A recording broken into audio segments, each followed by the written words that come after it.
Hey guys, it's Lucy here again from That Homeschool Life, and today we're making some pizza scrolls. So I thought I'd take you through an easy, what I find is an easy dinner. So 4 cups of self-raising flour, and I will be tweaking this recipe soon to try one that has that's a gluten-free recipe, but this one is a traditional recipe. So 4 cups of self-raising flour, and to that you also add 60 grams of butter chopped. I don't pretty much measure anything so it's a couple of tablespoons that I've popped in here, and as you can see, I'm just making sure it forms like breadcrumbs.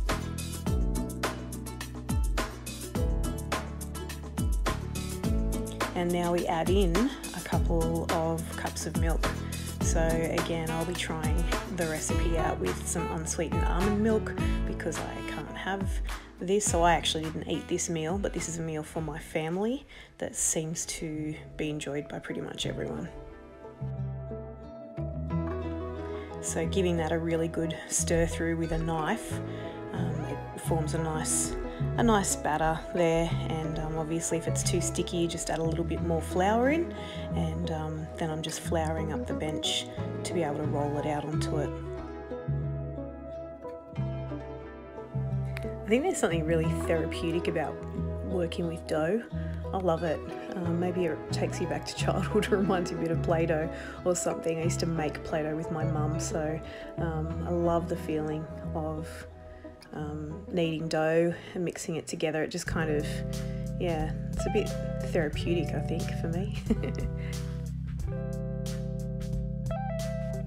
Once you've got that nice dough forming, obviously you don't want to overwork it, but you don't want to have it falling apart either, so just add a bit more flour as you need. And this rolling pin was the rolling pin that my mum used through my childhood. I was given that when my parents moved home and moved houses and just kind of were getting rid of some things. I was able to score that one, so I love that. Again, it reminds me of my childhood days. So now just adding some tomato paste. So these are pizza scrolls, as I said before. Sometimes I also add some garlic at this point, so some minced garlic or some minced garlic paste, either or, and then some Italian herbs. We just have an Italian herb mix on our spice rack that I grabbed down, so that's yummy. And then we're just going to bulk it out with a bit of cheese here.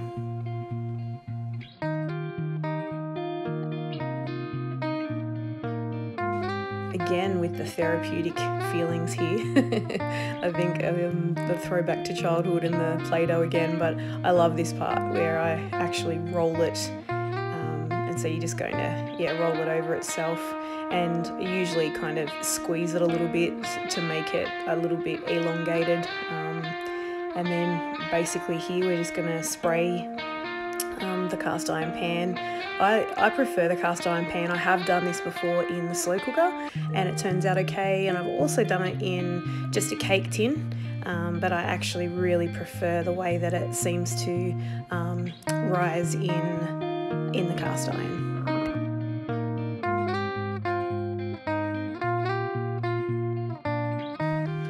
Now I just arrange it inside the cast iron pot and just place them so that they are sitting next to each other, and the actual scroll, the inside of the scroll is facing upwards, and you'll see in a second what that looks like.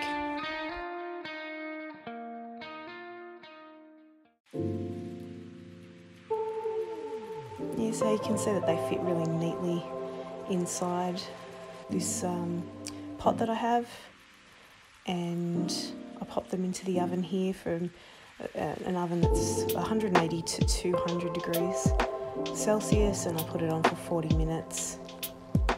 So there you go. There's the end product, nice and crunchy and crispy on the outside and soft in the centre. So my family love it. It's easy to do, and I hope you might come along and cook with me another time. If you like this, drop into the comments. This is the only photo I got of the finished product. See you soon.